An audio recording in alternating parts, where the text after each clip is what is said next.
Students, आज हम present perfect continuous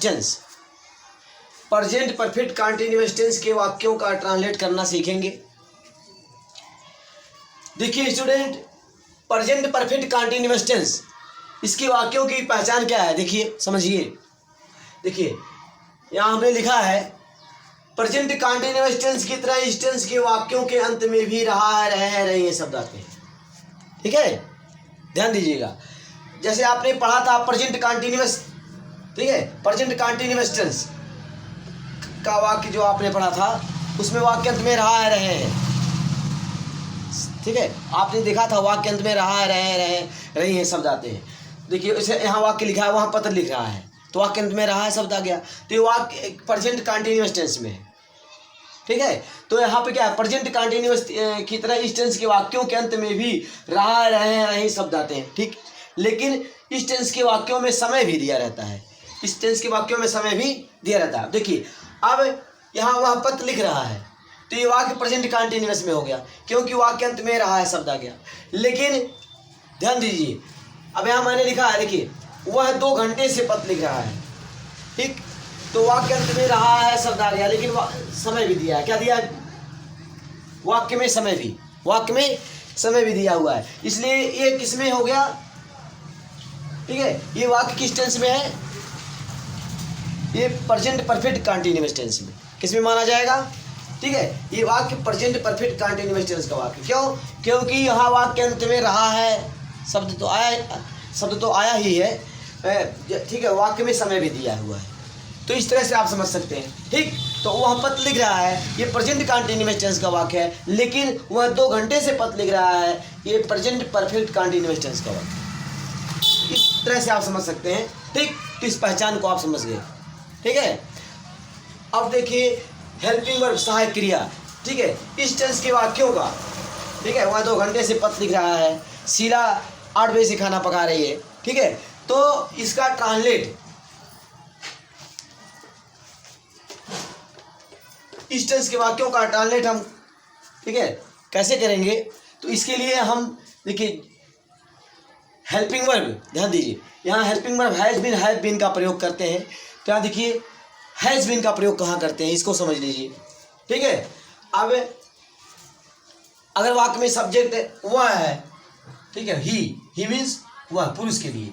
ठीक, ही, सी मीन्स वह। ठीक, स्त्री के लिए वह की इंग्लिश सी होता, जानते हैं आप। और इट का प्रयोग इसके विषय में आपको आगे चलकर समझाएंगे। इट का प्रयोग समय को प्रदर्शित करना हो, मौसम को दिखाना हो।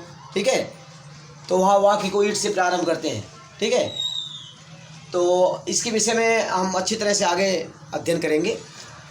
तो ही सी इट, और किसी का नाम हो राम, श्याम, मोहन, सोहन। ठीक है, और सिंगुलर सब्जेक्ट क्या हो? Singular subject the boy.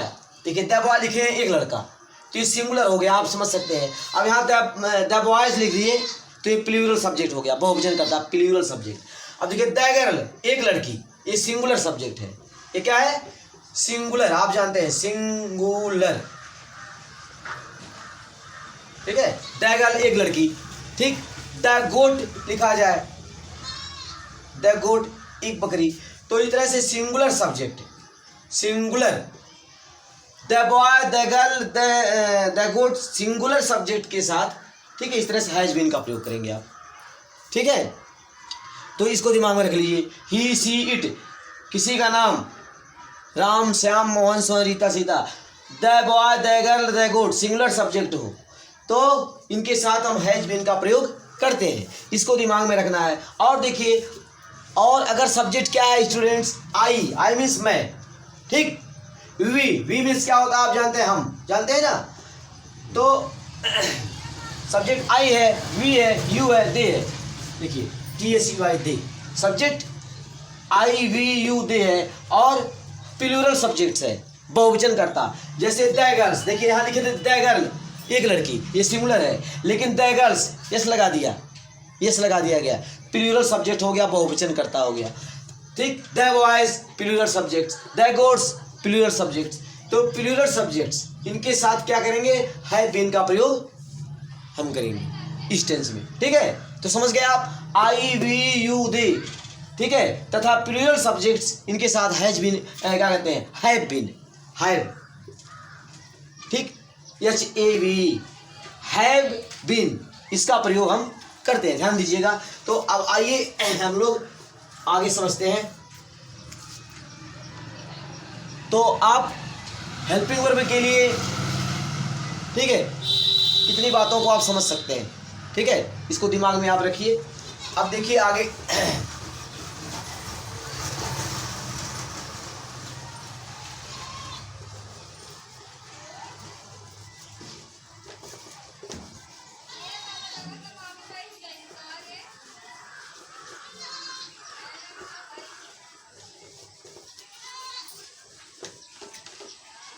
और देखिए स्टूडेंट, और कुछ समझ लीजिए। देखिए आप देखते हैं यहाँ वाक्य में समय दिया जाता है, समय। तो जैसे यहाँ लिखा जाए हुआ है 2 बजे से साइकिल चला रहा है।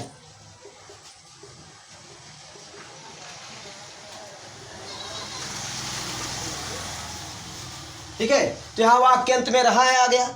ठीक, तो पहली पहचान क्या लिखे हैं, प्रेजेंट कंटीन्यूअस की तरह इस टेंस के वाक्य अंत में भी रहा है, रहे ये शब्द आते हैं, और यहाँ पर समय भी दिया रहता है। ठीक, तो वह 2 बजे से साइकिल चला रहा है, ये वाक्य प्रेजेंट परफेक्ट कंटीन्यूअस टेंस का वाक्य हो गया। ठीक, तो यहाँ समय दिया रहता है। तो ध्यान दीजिए, यहाँ देखिए लिखा है 2 बजे से। ठीक है, वह 2 बजे साइकिल चला रहा है। फिर उसके बाद यहाँ लिखूँ शीला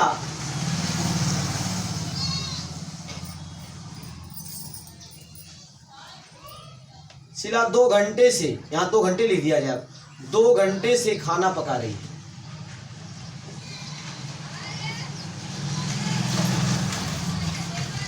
ऐसा लिख दिया जाए। तो स्टूडेंट यहाँ देखिए आपको समझना है, देखिए इसमें फर्क समझना है। यहाँ देखिए 2 बजे लिखा हुआ है, यहाँ लिखा है 2 घंटे। ठीक है, तो आइए हम अब समझते हैं थोड़ा इसके विषय में। यहाँ देखिए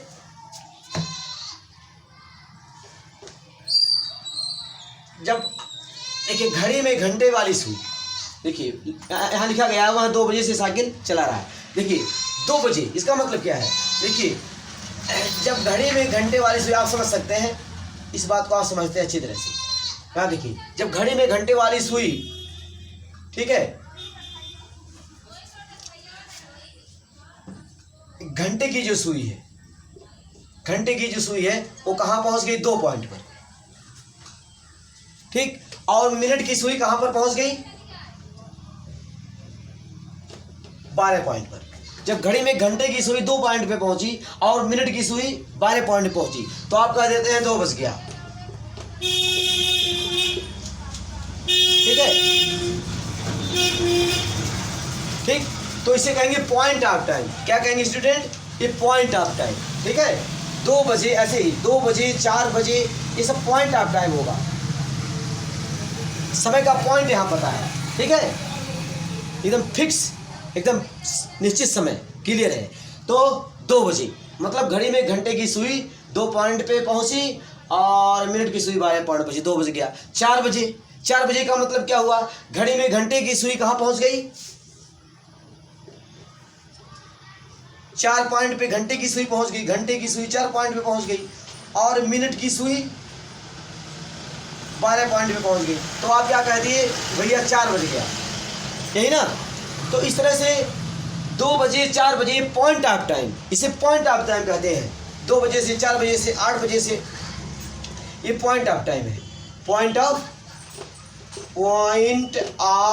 टाइम, पॉइंट ऑफ टाइम, समय का बिंदु, पॉइंट ऑफ टाइम। यहाँ समय का बिंदु एकदम पता रहता है। तो 2 बजे, 4 बजे, 8 बजे, ठीक है, तो इस तरह समय का पॉइंट हो गया। और ऐसे ही कहा जाए सोमवार से मंगलवार से, ठीक है, तो ये भी पॉइंट ऑफ टाइम। सोमवार से कह दिया जाए, वह सोमवार से स्कूल आ रहा है, मतलब जैसे ही सोमवार दिन आया, सोमवार एक पॉइंट है, समझिए। ठीक है, तो सोमवार से स्कूल आ रहा है, सोमवार से, मंगलवार से, रविवार से। तो इस तरह से पॉइंट ऑफ टाइम है। और जनवरी से फरवरी से, ठीक है, ये भी पॉइंट ऑफ टाइम होगा। और सुबह से शाम से, तो इस तरह आप समझ सकते हैं पॉइंट ऑफ टाइम, ठीक है। और सन 1995 से सन 2001 से, तो इस तरह से पॉइंट ऑफ टाइम, ठीक। और ध्यान दीजिए, यहाँ देखिए, इसके बारे में ध्यान दीजिए, पीरियड ऑफ टाइम।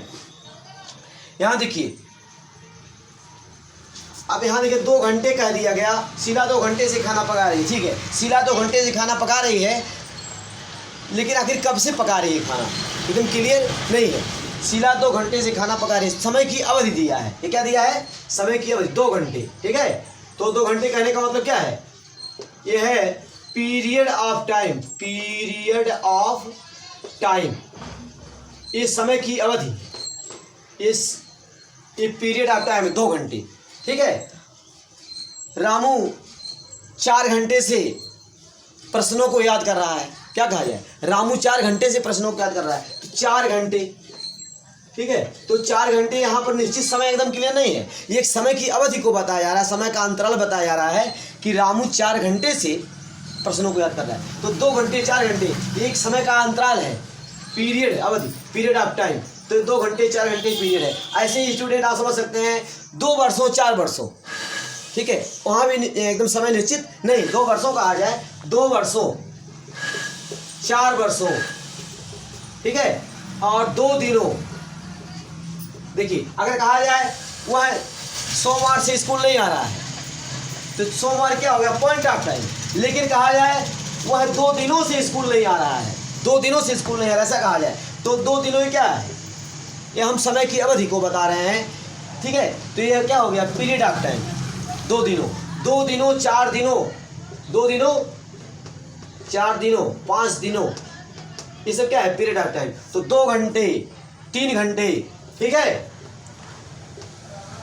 2 घंटे 3 घंटे 4 घंटे, 2 वर्षों 4 वर्षों 5 वर्षों, 2 दिनों 4 दिनों 5 दिनों, ठीक है। तो इस तरह से आप समझ सकते हैं स्टूडेंट, ये पीरियड ऑफ टाइम है, समय की अवधि, ठीक है। तो आप समझ लीजिए, तो वाक्य में, ठीक है, पॉइंट ऑफ टाइम, ठीक, पॉइंट ऑफ टाइम अगर है, ठीक है, पॉइंट ऑफ टाइम समय का बिंदु, निश्चित समय, 2 बजे 4 बजे 6 बजे, सोमवार से मंगलवार से, जनवरी से, सुबह से शाम से, सन 1995 से, सन 2002 से, ऐसे। तो अगर पॉइंट ऑफ टाइम है तो हम क्या करते हैं, उससे पहले पॉइंट ऑफ टाइम से पहले हम वाक्य में सिंस का प्रयोग करते हैं। किसका, सिंस, SINC, इतना आप समझिए, SINC, सिंस का प्रयोग, SINC, सिंस का प्रयोग करते हैं।